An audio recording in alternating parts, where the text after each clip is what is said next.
Jangan lupa untuk subscribe YouTube channel Metro TV News dan nyalakan notifikasinya. Memasuki bulan kedua tahun 2021, WHO merilis laporan adanya penurunan angka kasus penularan COVID-19 di hampir seluruh dunia, termasuk Indonesia. Menurut data WHO, Indonesia menempati urutan ke-84 dari daftar negara-negara dunia dengan mengalami penurunan sekitar 5%. Jika angka penularan memang turun, maka faktor apa yang menjadi penyebabnya? Apakah pemberian vaksin menjadi faktor utama ataukah ada faktor lainnya? Atau bahkan data tersebut bisa saja meragukan. Kita akan bahas bersama dengan Diki Budiman, epidemiolog Griffith University Australia. Pak Diki, sudah terhubung bersama kami? Pagi Mbak Vera. Iya pagi. Pak Diki, ini kalau melihat dari data yang dirilis oleh WHO bahkan 5 pekan terakhir nyatakan angka penurunan secara signifikan di beberapa negara atau secara global. Kalau Anda lihat mengapa demikian sebetulnya? Apa yang menjadi penyebab angka penurunan ini bisa signifikan secara global?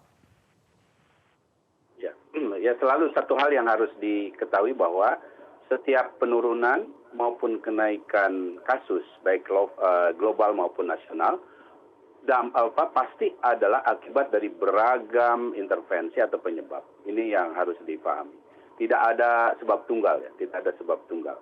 Nah, oleh karena itu, bila kita cermati salah satunya untuk tren global, kita harus pahami bahwa sejak awal pandemi, bahwa dari tren ya, ini juga dari laporan WHO juga saya cermati, bahwa yang berkontribusi atau kawasan, negara, wilayah yang berkontribusi signifikan dalam pertambahan kasus COVID yang tentu artinya dari performa testing tracing mereka yang optimal, itu tidak pernah berubah dari sejak awal, yaitu kawasan Amerika dan juga Eropa, terutama dua itu, ditambah dengan Asia Timur dan Asia Pasifik ya.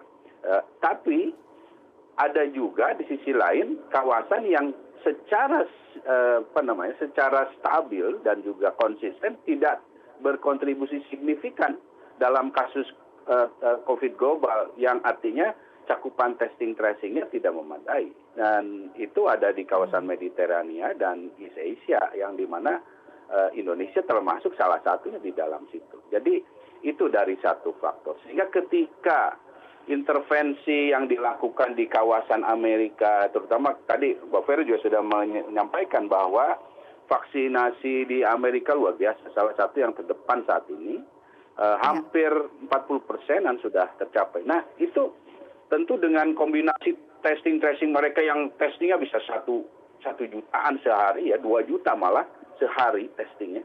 Nah itu sekarang sudah mulai membuahkan beberapa titik keberhasilan. Dan tentu saja saat ini dilaporkan, kemarin Direktur CDC-nya bilang 30% testing Amerika menurun. Nah itu tentu berdampak global karena memang kontribusi dia besar pada level global. Nah ini yang harus diperhatikan. Dan ada satu pesan penting yang disampaikan juga oleh Direktur CDC, bahwa tren ini harus dicermati dan disikapi hati-hati karena dia melihat ada pengabaian akhirnya di beberapa negara bagian yang cenderung akan potensi meningkatkan kasus lagi. Nah ini yang harus dipahami, bahwa vaksin bekerja, ya tentu bekerja secara efektif untuk menurunkan kesakitan, kematian. Tapi itu baru, kalau bicara Indonesia itu baru 0,3% Mbak Vera dari total populasi yang divaksin, ya kurang lebih. Jadi belum signifikan. Indonesia yang menjadi masalah adalah kapasitas testing tracing kita yang rendah. Ini yang harus disikapi hati-hati. Jadi apalagi angka kematian kita yang tinggi ini menunjukkan bahwa situasi kita masih sangat serius. Oke, jadi bisa disimpulkan bahwa secara global memang tidak bisa disamaratakan. Ada negara-negara memang angka testingnya masih sesuai seperti awal, tapi ada juga memang justru mengalami penurunan, khususnya di wilayah Mediterania begitu ya. Nah artinya bahwa program vaksinasi yang fokus dilakukan oleh Amerika dan juga Eropa, ini yang justru harusnya bisa dicontoh oleh wilayah Mediterania, begitu Pak Diki?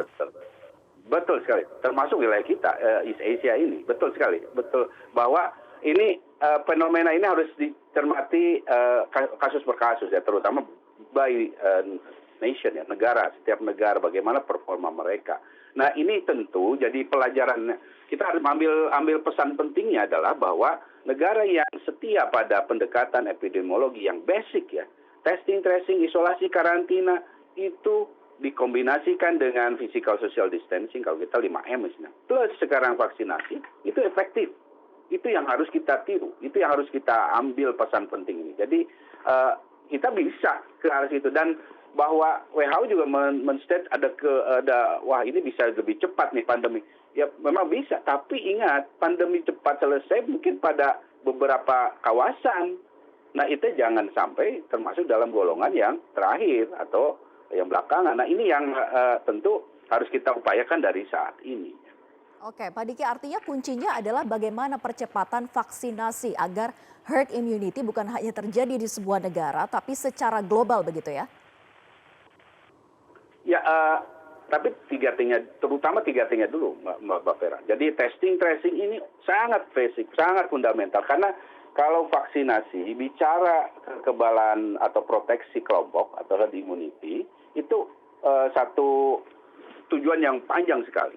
Kita kalau bicara vaksinasi harus saat ini fokusnya bukan melupakan herd immunity, karena itu seperti bertanya kapan pandemi berakhir, itu sulit dan banyak faktor ya, sangat dinamis sekali. Tapi yang paling bisa kita jadikan acuan adalah bagaimana vaksinasi ini kita capai untuk menurunkan dan mencegah kesakitan dan kematian. Ini yang harus kita jadikan tujuan jangka pendek menengah ini, dan ini bisa kita lakukan dengan kombinasi yaitu strategi epidemi mendasarnya, testing tracing. Karena apa? Karena jangan sampai kita memacukan atau kayak memperlombakan kecepatan vaksinasi dengan kecepatan virus ini menyebar. Kita kalah, vaksin akan kalah. Karena virus ini menyebar dalam pola eksponensial, jauh lebih cepat. Dan untuk mengerem itu, kita harus membantunya program vaksinasi ini tentu dengan testing tracing yang dilanjut dengan isolasi karantina. Karena inilah kuartet ini yang akan memutus transmisi COVID-19, Mbak Vera. Iya Pak Diki, tapi sebetulnya kalau dilihat dari prosentasenya, mana yang memberikan prosentase sumbangsinya lebih tinggi gitu? Apakah dari sisi vaksinasi yang cepat tadi, kemudian dari sisi 3T-nya, testing, treatment dan juga tracing-nya, ataukah dari sisi kebijakan yang diterapkan oleh setiap negara? Mana dari 3 ini yang paling memberikan pengaruh besar dari angka penurunan penularan COVID-19? Yang jelas dari sisi strategi epidemi mendasarnya, 3T-nya. Karena apa? Kita belajar dari Australia, Mbak Vera. Australia baru mau mulai nih minggu ini untuk vaksinasinya. Tapi kalau bicara kasus, dia sudah 6 bulan lalu nggak ada kasus, nggak ada kematian. Hanya dengan mengandalkan strategi 3T plus physical social distancing tanpa vaksin. Dan itu pun vaksin ini pun dengan Indonesia yang 0,3% dari total populasi, Australia masih 0,00 sekian. Masih jauh sekali. Jadi ini pesan pentingnya bahwa tanpa vaksinasi pun kita bisa mengarah pada zero case yang terkendali, tapi harus konsisten dan komitmen. Nah, itu juga yang diperkuat di negara-negara lain ya, termasuk yang Amerika dan Eropa saat ini. Nah, bahwa vaksinasi bermanfaat dan punya kontribusi dalam menurunkan, iya, tapi masalahnya sekali lagi kecepatan ini yang nggak bisa kita andalkan, karena kita kan supply-nya tidak seberuntung Amerika kita. Amerika itu kurang lebih hampir 40% dari total vaksin dunia masuk ke hampir 50%, 47% dari total vaksin dunia masuk ke Amerika loh. Itu jadi keberuntungan yang tentu kita nggak bisa harapkan. Jadi sekali lagi kombinasi ini ya. Jadi nggak ada solusi tunggal untuk keluar dari pandemi. Oke, tidak ada solusi tunggal. Tapi kalau melihat dari Indonesia sendiri bagaimana Pak Diki? Ini kan kebijakan yang masih berlaku sampai dengan saat ini adalah PPKM skala mikro. Cukupkah memang ini memberikan efek yang nyata dari angka penularan COVID-19? Memang itu realita di lapangan ya? Ataukah memang dari data kita yang masih cukup bisa diragukan? Atau dari angka testing kita yang masih sangat minim? Ya, karena ini pas 1 tahun nih ya Mbak Vera kita mengalami ini, saya mengajak semua melihat dan belajar dari pengalaman kita 1 tahun ya, dan tetap optimis tapi realistis ya. Pertama yang harus kita sadari adalah kekurangan kita, bahwa di aspek testing tracing kita ini dari sejak awal pandemi sampai sekarang itu stabil rendah. Stabil rendah. Ya, stabil rendah itu terlihat dari tes positivity rate kita yang selalu di atas 10% sejak awal pandemi hingga hari ini. Berarti itu luar biasa. Banyak PR menumpuk kita dalam menemukan kasus-kasus positif. Dan terutama harus dipahami bahwa orang-orang yang terinfeksi ini walaupun tidak bergejala, itu bukan berarti tidak sakit. Ini yang harus dipahami. Dan ini long COVID atau dampak jangka panjang dari COVID ini kita belum tahu. Itu yang harus disadari. Kedua, bahwa tentu kita melihat ada banyak prospek perbaikan, progres perbaikan dari regulasi sampai saat ini. Kita melihat juga vaksinasi yang menurut saya ini satu program yang di antara program intervensi lain pemerintah itu paling bagus. Nah ini yang harus sekali lagi dijadikan semangat untuk perbaikan di aspek 3T lagi. Karena sekali lagi kita masih akan mengalami masa yang... lain ya Pak Diki? Artinya kita tidak perlu meniru negara lain dengan kebijakannya. Tetap saja dengan PPKM skala mikro ini sudah cukup memberikan dampak yang signifikan. Oke, saya terlupakan PPKM mikro ini.